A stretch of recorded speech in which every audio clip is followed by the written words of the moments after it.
Chapter 3. An Ear for Sound.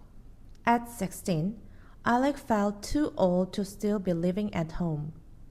He thought about packing his bags and running away to become a sailor. But then an ad in the newspaper caught his eye. The Westonhouse Academy in Elgin, Scotland needed a teacher. Actually, the school needed 2 teachers, a music teacher and a speech teacher. Without telling their father, Alec and Melly both applied to the school. But the brothers made one big mistake. They listed their father as a reference on their applications. A reference is a person who will say how wonderful a job you do. A letter came from Westonhouse Academy to Melville asking for a reference. At first, Melville was furious. How dare his sons go behind his back? But in time, Melville realized that sending his sons away was not such a bad idea. So, Melly was sent to the University of Edinburgh for a year. Alec was sent to Westonhouse Academy to study and teach. Alexander Graham Bell spent the 1863 school year at Weston. Although younger than some of his students, Alec proved to be an excellent teacher. And by the time he returned home that summer, he discovered that his father had invented a new and wonderful way to help teach deaf people to speak. It was called visible speech. Melville and his son traveled through Scotland to show how visible speech worked. During demonstrations, Melville would ask one of his sons to leave the room. Then an audience member would say something, a sound, a word, or even a word in another language. Melville would write it down on the blackboard, using visible speech symbols. The boy would come back into the room, read the symbols, and make the sound or word. Alec or Melly got it right every time. Once, Alec read the symbols and heard himself making a strange noise. The crowd clapped wildly. Alec had correctly read and copied the sound for sawing wood. The trip got Alec more and more interested in speech. Take vowel sounds, for instance. Some vowel sounds were higher in pitch than others. Pitch is a musical term that tells how high or low a sound is. A higher pitch has a higher number of vibrations. Alec would stand in front of a mirror and pronounce vowel sounds. He saw that the shape of his mouth and throat created the different pitches of these vowel sounds. For example, when he said an E, it had a higher pitch than when he said an O. And his mouth and throat moved differently too. Visible speech. Alexander Melville Bell developed the visible speech system in 1864. It was a way for deaf people to read sounds and then make those sounds themselves. The visible speech method broke down words into simple sounds and used a symbol for each sound. The symbols showed exactly how to shape the tongue, lips, throat, and mouth for the sound. By reading the symbols, a deaf person could copy the sound and speak words. Melville wanted visible speech to be the only way deaf people learned to communicate. Later on, however, sign language became the preferred way for deaf students to communicate. Alec began thinking about the sounds of words and musical tones. Were they the same in some ways? He started to experiment with tuning forks. A tuning fork is a metal instrument with 2 prongs shaped like a U.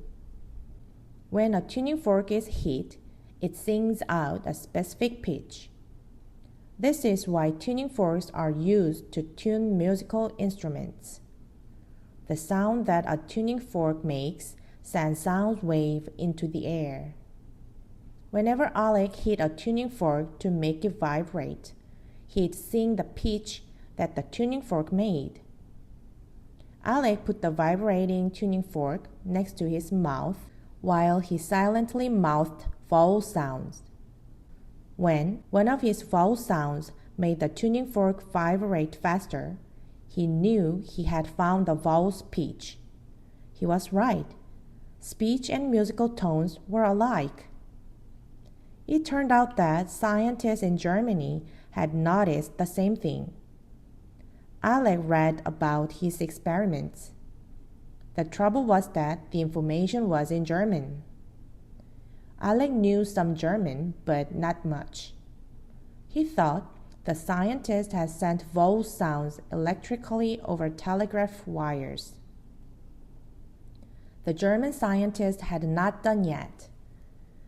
But the idea of sending voice sounds over telegraph wires got Alec's mind going. Think of it. A talking telegraph. It would change the way people got in touch with each other. Was it possible to actually invent such a machine? The telegraph. The word telegraph means to write far. When someone sends a telegraph, the message quickly reached someone far away. Samuel Morse invented the telegraph in 1835. To send a message, an operator pressed down on a metal lever on a telegraph machine to send or make a series of electrical currents. The current then traveled across electrical wires to another telegraph machine. Each time the operator released the lever, the electrical current broke. Dots and dashes, known as Morse code, were assigned to the amount of time that the connection lasted. This could then be translated into message. Chapter 4. Endings and Beginnings. On April 23, 1865, Grandfather Bell died. It was a sad time for the Bells and also a turning point for the family. Melville decided to move his family to London, where he planned to take over his father's business. But tragedy soon struck again. 18-year-old Ted Bell fell sick. And in May 1867, he died from a lung disease called tuberculosis. 3 years after that, Alec's older brother and good friend Melly died from the same disease. The Bells were heartbroken. Eliza and Melville were frightened. What if their remaining son caught the deadly disease too? Alec did not look well lately. He complained of headaches. Eliza decided a change was needed, a big change. Eliza, Melville, and Alec moved across the Atlantic to Canada. They lived in a big farmhouse in Brantford, Ontario. The air was crisp. It was beautiful country. Alec rested and grew well again. Of course, he didn't just rest. He spent time experimenting with sound. Soon, he felt it was time to get on with his life. So, in April 1871, Alec moved to Boston, Massachusetts. He landed a job teaching at the well-known Boston School for the Deaf. Alec was a very good teacher, patient too. Using his father's visible speech system, many of his students who hadn't uttered a sound before started to speak. Their parents were amazed. Word spread. More and more parents sent their children to the school. Alec also gave private lessons. One of his students was only 5 years old. His name was George Sanders. He was the son of a rich businessman named Thomas Sanders.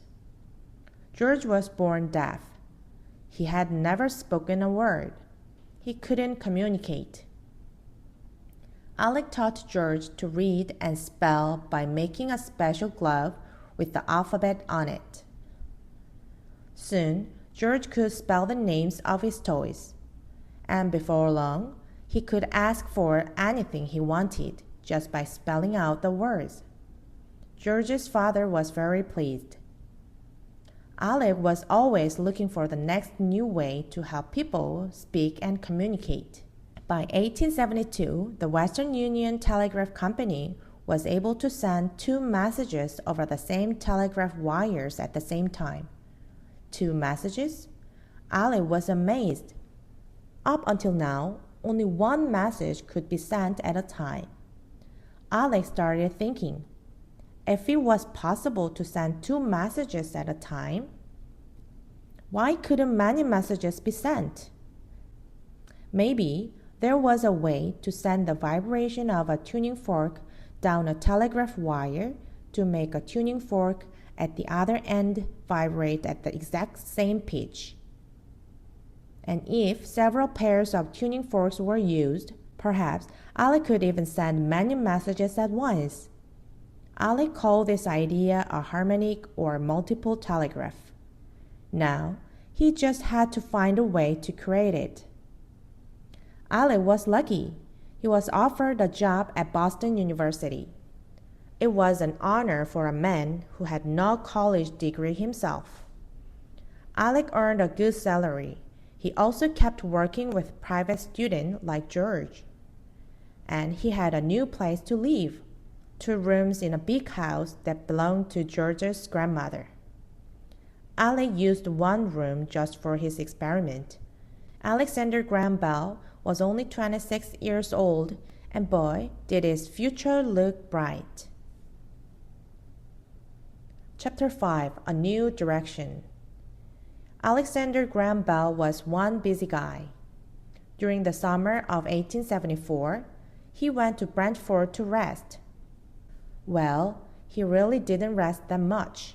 Now, Alec wanted to fool around with a machine called a phonograph. When a sound was made, a pen drew a wavy pattern on a plate of glass. This showed the waves that a sound made. Alec began thinking really hard. If sound waves could make a pen move, then maybe they could move other things too, like a device that could produce an electric current. Perhaps spoken words could be sent across a telegraph wire. Then someone else far away could hear the words. Aha! Although he didn't know it at the time, Alec was having a brainstorm. This giant idea would lead him much closer to creating the first telephone. Did Alec only think about inventions? No. He was also very interested in a young 16-year-old woman from Boston named Mabel Hubbard. She had been deaf since childhood and was one of Alec's students. Mabel could lip read, but her speech was not clear. Mabel's parents, Gertrude and Gardiner Green Hubbard, hoped Alec could help her. Although Mabel thought Alec was a good teacher, she did not like him when they first met. His face was pale, and he had a big nose and a bushy black mustache and beard. She thought he dressed badly. She also thought Alec was much older than he really was. And she did not think he was a gentleman. Still, Mabel's father, Gardiner Green Hubbard, liked Alec. And more importantly, he hoped Alec could invent a new kind of telegraph. Gardiner Hubbard did not approve of the Western Union Telegraph Company. It was the only company that sent telegraph. Nobody else was able to compete with it. That meant Western Union could charge customers a lot of money to send a telegraph. However, if someone else invented another kind of telegraph, then customers would have a choice of which company to use. Prices on telegrams would have to drop. Maybe that someone could be Alexander Graham Bell. Mr. Hubbard offered money to Alec to continue his work. Many other men, such as inventor Elisha Gray, were trying to invent their own kind of multiple telegraphs. Mr. Hubbard wanted Alec to be the first. Elisha Gray was born on a farm in Barnesville, Ohio, on August 2, 1835. He had many jobs over the years, including blacksmith, boat builder, and carpenter. But what interested him most was experimenting with electricity.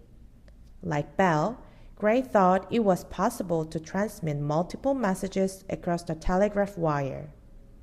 Gray became a big rival of Bell, as both men raced to become the first to invent both the harmonic telegraph and the telephone.